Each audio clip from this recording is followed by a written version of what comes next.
આ દ્રશ્યો છોટાઉદેપુરના છે, જ્યાં ભારજ નદી પર ડાયવર્ઝન રોડ આ રીતે તૂટી ગયો. પહેલા જ વરસાદમાં અહીં રોડ પર તિરાડો પડવા લાગી છે. અગાઉ 2.25 કરોડના ખર્ચે બનેલું ડાયવર્ઝન તૂટ્યું હતું. બાદમાં 4 કરોડના ખર્ચે આ નવો બનાવ્યો, પરંતુ એ પણ આ રીતે તકલાદી નીકળ્યો. રોડ પર તિરાડો પડવાના કારણે વાહન વ્યવહાર બંધ કરી દેવાયો છે, જ્યારે રાહદારીઓ અહીં બાજુમાં જ બનેલા રેલવે ટ્રેક પરથી જીવના જોખમે પસાર થઈ રહ્યા છે. આ ડાયવર્ઝન બંધ થવાના કારણે છોટાઉદેપુરથી મધ્યપ્રદેશ જતા વાહન ચાલકોને હવે 40 કિલોમીટર ચક્રાવો ફરવા જવું પડી રહ્યું છે. સવાલ એ છે કે વારંવાર આ રીતે રોડ તૂટતા રહ્યા છે, ત્યારે આવા તકલાદી કામ માટે જવાબદાર કોન્ટ્રાક્ટર અને અધિકારીઓ સામે કાર્યવાહી થશે કે કેમ, એ સવાલ છે. છોટાઉદેપુર જિલ્લાના પાવીજેતપુર નજીકથી પસાર થતી જે ભારજ નદી છે તેની ઉપર નેશનલ હાઈવે નંબર 56 નો બ્રિજ આવેલો છે, જે 2 વર્ષ પહેલા ભારે પૂરના કારણે બે ભાગમાં વેચાઈ ગયો હતો અને જે પિલ્લર જે બેસી ગયો હતો તેના કારણે આ જે રસ્તો જે બંધ કરવામાં આવ્યો હતો. ત્યારબાદ તંત્ર દ્વારા રાહદારીઓને મુશ્કેલી ન પડે તે માટે ડાયવર્ઝનની સુવિધા ઊભી કરવામાં આવી હતી, પરંતુ 2.31 કરોડના ખર્ચે જે ડાયવર્ઝન બનાવવામાં આવ્યું હતું તે પહેલા જ વરસાદમાં ધોવાઈ ગયું હતું. ત્યારબાદ ફરી પાછો આજ જે નદીની અંદર ફરી પાછું 4 કરોડના ખર્ચે ડાયવર્ઝન બનાવવામાં આવ્યું, પરંતુ આપ જોઈ શકો છો એ ડાયવર્ઝન પણ ફક્ત સામાન્ય પહેલા વરસાદની અંદર જ આ જે ડાયવર્ઝન જે છે તે ધોવાવા માંડ્યું છે. જે મોટી તિરાડો પડી ગઈ છે, જેના કારણે કેટલાક જે રાહદારીઓ જે છે તે સામે કિનારે બાઇક હોય, ફોર વ્હીલર હોય મૂકીને આ રેલવેના ટ્રેક ઉપર ચાલીને જવા મજબૂર છે. આપ જોઈ શકો છો કે જે ટ્રેન જે છે જઈ રહી છે, પરંતુ ત્યાં રાહદારીઓ પણ ચાલી રહ્યા છે. એટલે ચોક્કસથી એક તરફ એ પણ કહેવાય કે લોકો જાતે જીવના જોખમે પણ આ રીતે રેલવેના ટ્રેક પર ચાલીને સામે કિનારે જઈ રહ્યા છે. અને આજે સરકાર તરફથી અવારનવાર કરોડો રૂપિયાનો ખર્ચ કરવામાં આવે છે, પરંતુ આ જે નદીની અંદર જે ખર્ચ કરેલો જે સરકારના જે પૈસા છે આ ભારત નદીની અંદર જ ધોવાઈ જાય છે, જેના કારણે અનેક સવાલો ઊભા થતા હોય છે. આજે જે પૂર્વ જે કહી શકાય તે વિરોધ પક્ષના નેતાએ પણ આક્ષેપ ઉઠાવ્યા છે કે આજે કોન્ટ્રાક્ટર દ્વારા ભ્રષ્ટાચાર કરવામાં આવે છે. જેની જે લાઈન દોરી છે, ડિઝાઇન છે, તે પ્રમાણે કામ કરવામાં નથી આવી રહ્યું, તેના જ કારણે આ જે ડાયવર્ઝન છે તે ધોવાઈ જતું હોય છે.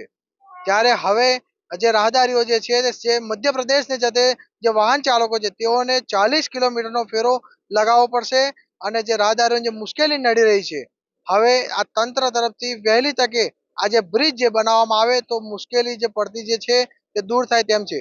સેજબ ખત્રી, ન્યૂઝ 18 ગુજરાતી, છોટાઉદેપુર. આ દ્રશ્યો છોટાઉદેપુરના છે, જ્યાં ભારજ નદી પર ડાયવર્ઝન રોડ આ રીતે તૂટી ગયો. પહેલા જ વરસાદમાં અહીં રોડ પર તિરાડો પડવા લાગી છે.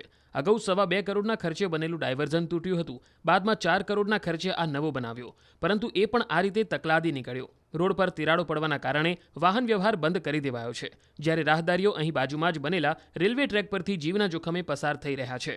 આ ડાયવર્ઝન બંધ થવાના કારણે છોટાઉદેપુરથી મધ્યપ્રદેશ જતા વાહન ચાલકોને હવે 40 કિલોમીટર ચક્રાવો ફરવા જવું પડી રહ્યું છે. સવાલ એ છે કે વારંવાર આ રીતે રોડ તૂટતા રહ્યા છે, ત્યારે આવા તકલાદી કામ માટે જવાબદાર કોન્ટ્રાક્ટર અને અધિકારીઓ સામે કાર્યવાહી થશે કે કેમ, એ સવાલ છે. છોટાઉદેપુર જિલ્લાના પાવીજેતપુર નજીકથી પસાર થતી જે ભારજ નદી છે તેની ઉપર નેશનલ હાઈવે નંબર 56 નો બ્રિજ આવેલો છે, જે 2 વર્ષ પહેલા ભારે પૂરના કારણે બે ભાગમાં વેચાઈ ગયો હતો અને જે પિલ્લર જે બેસી ગયો હતો તેના કારણે આ જે રસ્તો જે બંધ કરવામાં આવ્યો હતો. ત્યારબાદ તંત્ર દ્વારા રાહદારીઓને મુશ્કેલી ન પડે તે માટે ડાયવર્ઝનની સુવિધા ઊભી કરવામાં આવી હતી, પરંતુ 2.31 કરોડના ખર્ચે જે ડાયવર્ઝન બનાવવામાં આવ્યું હતું તે પહેલા જ વરસાદમાં ધોવાઈ ગયું હતું. ત્યારબાદ ફરી પાછો આજ જે નદીની અંદર ફરી પાછું 4 કરોડના ખર્ચે ડાયવર્ઝન બનાવવામાં આવ્યું, પરંતુ આપ જોઈ શકો છો એ ડાયવર્ઝન પણ ફક્ત સામાન્ય પહેલા વરસાદની અંદર જ આ જે ડાયવર્ઝન જે છે તે ધોવાવા માંડ્યું છે. જે મોટી તિરાડો પડી ગઈ છે, જેના કારણે કેટલાક જે રાહદારીઓ જે છે તે સામે કિનારે બાઇક હોય, ફોર વ્હીલર હોય મૂકીને આ રેલવેના ટ્રેક ઉપર ચાલીને જવા મજબૂર છે. આપ જોઈ શકો છો કે જે ટ્રેન જે છે જઈ રહી છે, પરંતુ ત્યાં રાહદારીઓ પણ ચાલી રહ્યા છે. એટલે ચોક્કસથી એક તરફ એ પણ કહેવાય કે લોકો જાતે જીવના જોખમે પણ આ રીતે રેલવેના ટ્રેક પર ચાલીને સામે કિનારે જઈ રહ્યા છે. અને આજે સરકાર તરફથી અવારનવાર કરોડો રૂપિયાનો ખર્ચ કરવામાં આવે છે, પરંતુ આ જે નદીની અંદર જે ખર્ચ કરેલો જે સરકારના જે પૈસા છે આ ભારત નદીની અંદર જ ધોવાઈ જાય છે, જેના કારણે અનેક સવાલો ઊભા થતા હોય છે. આજે જે પૂર્વ જે કહી શકાય તે વિરોધ પક્ષના નેતાએ પણ આક્ષેપ ઉઠાવ્યા છે કે આ જે કોન્ટ્રાક્ટર દ્વારા ભ્રષ્ટાચાર કરવામાં આવે છે, જેની જે લાઈન દોરી છે, ડિઝાઇન છે, તે પ્રમાણે કામ કરવામાં નથી આવી રહ્યું, તેના જ કારણે આ જે ડાયવર્ઝન છે તે ધોવાઈ જતું હોય છે.